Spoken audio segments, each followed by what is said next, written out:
Nigel, you've captured your second player of the close season, Danny Johnson, the prolific goal scorer from Leyton Orient. How long has he been on your radar? Quite some time. We knew he was out of contract, and in the last few months, we've been looking around at goal scorers at this level, and I think he's as good as we can get who's out of contract. So very, very pleased to have secured him. And 28 years old. Remember the 2 goals he scored behind us last season, and but when you look at his clips and everything, a wide variety of goals he scores, and he is just that, a goal scorer. And I think the way that we play will create him some chances, and I think that's what's persuaded him to join us. Given Stags didn't score quite enough goals last season, is this a crucial signing?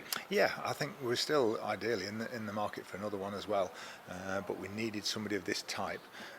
I think it's a mentality thing as well. I think somebody like him goes on the pitch thinking he's going to score a goal, and they want to score a goal.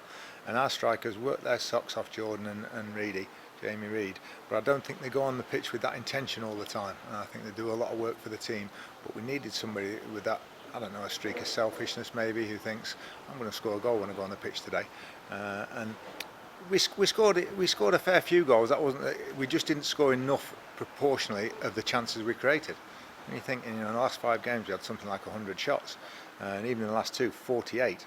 I think he scored his 19 goals, he was telling us, off something like 62 efforts, which is a pretty good ratio. I spoke to you the other day about him, didn't I? And you said to me that he's in his prime. Why do you believe that? I just think when you get to sort of his age, 28, you look at his CV. He's played in Spain, he's played in Scotland, he's had non-league experience, he's obviously had the League 2 experience, he had a move to Cardiff which didn't quite work out. Ole Gunnar Solskjaer bought him at Cardiff when he was manager. So people have seen things in him all throughout his last 10 years. But I think in terms of know-how, when you get to this age, you know about scoring goals, you know how you're going to score them, and you're aware of things in the penalty area, I think, which maybe you're not when you're younger. What's quite novel, when I spoke to him yesterday, is that he's putting pressure on himself to be the talisman here. Yeah, brilliant. I think straight away that was clear as well. I think it's a good fit, I think, for him at this time of his career, what we're looking for in our team as well. And he doesn't mind that. We don't mind that. If we sign the players that we want, and people say, oh, hopefully you're going to be up there, if we get the squad that we want, we'll all sort of have that expectation, and we'll welcome it.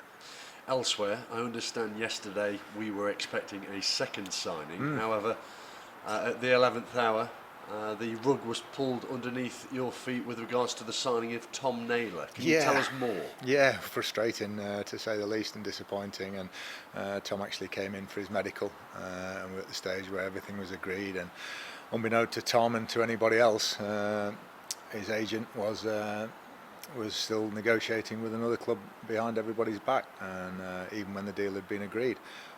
But I think it's about different standards and everything, of your behaviour.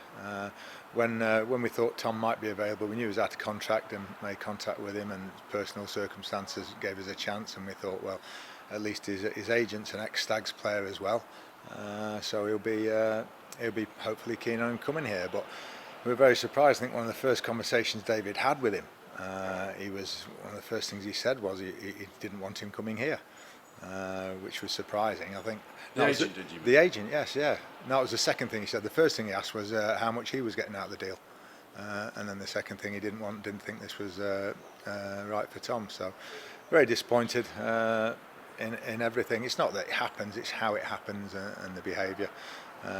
In sharp contrast, we dealt with Danny Johnson's 2 agents, and David and Simon. We were telling them about what had happened, and they were disappointed because it reflects badly on them. Vast majority of agents that we deal with are good, and they're honourable, and they have a little thing, which principle they said, we tell all our players, once you agree a deal, then that's it, there's no going back. And it reflects, I say, badly on the whole business. But I feel a bit sorry for Tom, because I say he was happy, medical, and then all of a sudden behind his back he's presented with this bigger financial offer at the last minute, and he phoned and explained, and was obviously a little bit embarrassed about it, but you can understand, he's got a baby on the way, and he's nearly 30 years old, and he has to make these difficult decisions. But as far as we were concerned, the deal was done. Am I right in my understanding that you brought, or you were bringing in, Tom Naylor as a centre half? He had been playing at Portsmouth, his previous club, as a central midfield player, but you were bringing him in as a centre half. Is that right? Yeah, that's what we had in mind to vie for a place back there. Certainly, I think at his age, having seen him a few times this season as well, he has played there quite a bit before, and he did for us at Burton. We thought that would be his best position in the next few seasons. So therefore you're still in the hunt for another central defender? Yeah, but the good thing is, if you give us a choice at the moment between a striker and a central defender, we'll take another striker, because we have got Rawson, Hewitt and Perch, all who can play centre half. So it was going to be a big signing for us, and one we were excited about, but we move on. And the one thing it was a heavy deal for us in terms of, he was going to be our highest paid player, as you would expect, from getting a captain from Portsmouth in League One. But as I say, we move on and we go for somebody else now. Elsewhere, Stephen Quinn, what's the latest? Yeah, well, he's on holiday this week, so as soon as he comes back, everything's agreed. I don't want to say that after this week, because we thought everything was agreed with Tom as well, but so everything's agreed with him. So that should be hopefully Monday, Tuesday, once he gets back home. We've agreed for a young goalkeeper to come in on loan, and we're also very close to agreeing with the first choice on loan as well, and a young defender. So we would hope to get those tied up next week. Fair bit of activity then. After that, how many more are you looking at? Maybe just one, we'll see. But we do have two or three, three. We've got Rowling, and we've got Corey O'Keefe, and we've got Marek Steck, all who are looking for fresh clubs at the moment with a year left on the contract. So we're conscious that until maybe one of those goes, at least one of those, we'll probably stick with what we've got after these signings. That's some news with regards to Rowling, because he wasn't on the transfer list that was issued when the club put out the retained list. So Rowling is effectively transfer listed? No, he's not effectively, no, but obviously if there's people out there that are interested, then we'll listen to offers. The club paid a small fee for him, so he's actually still under contract for another year, so we'll see what's out there. But if there's something, he wants to play Rowling, and he did from the day we came in. He said, I want to get in the team, and so it's understandable, so we can't guarantee him that place. Have you had, out of interest, any inquiries for Marek Steck or Corey O'Keefe? We've had a few calls just this week, actually.